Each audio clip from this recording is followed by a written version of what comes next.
the worn-out potter and the secret of happiness. In the bustling town there was a skilled potter known for his beautiful creations.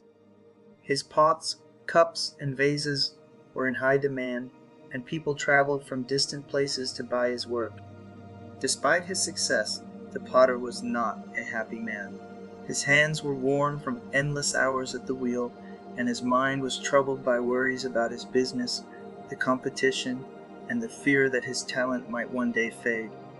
One day, exhausted from his work and overwhelmed by his anxieties, he decided to seek peace. He went to the riverbank, hoping that the flowing water might calm his restless mind. As he sat there, he noticed a group of children playing nearby. They were building small mud figures, laughing and enjoying themselves, and then, with great delight, they washed their creations away in the river, only to start building again. Their joy was so pure, so effortless, that the potter felt a pang of longing in his heart. A thought struck him. Why do I, a grown man who has mastered the art of pottery, feel so empty and burdened, while these children, with their simple play, seem so full of life and happiness? He watched them for a while, trying to understand their secret. As he sat in contemplation, he noticed a gentle, calm figure sitting by a tree not too far away, observing the scene with a serene smile. Intrigued, the potter approached him and asked, "Sir, I am a successful potter.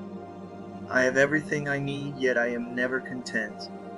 Why do these children who have nothing seem so happy? What am I missing?"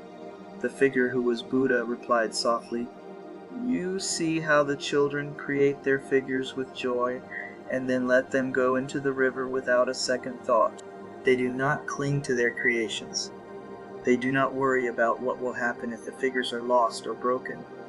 They are fully absorbed in the act of creation itself, enjoying the present moment.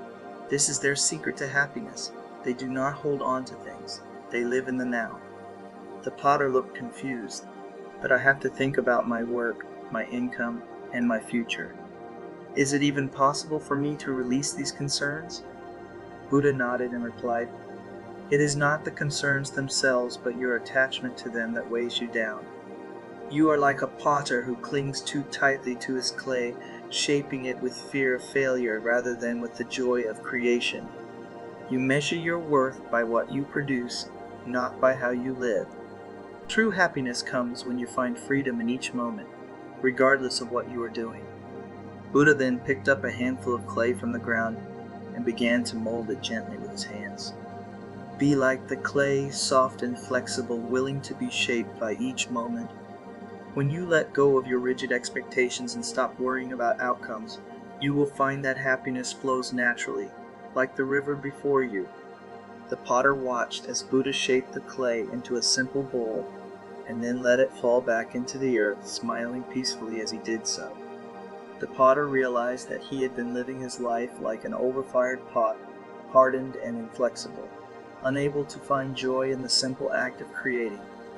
He decided to return to his work with a new perspective, not as a means to an end, but as an expression of the present moment, to be savored and experienced fully.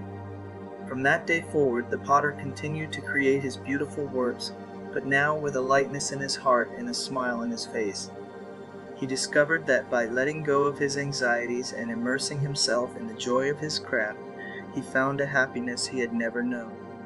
In modern life, many of us feel burdened by our work goals and the pressure to achieve.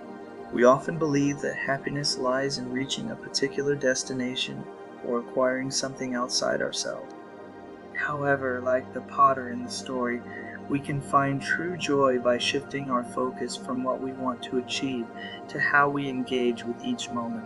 When we stop clinging to outcomes and instead enjoy the process, we open ourselves to the happiness that is always available in the present. You are watching Motivational Stories by Perspective,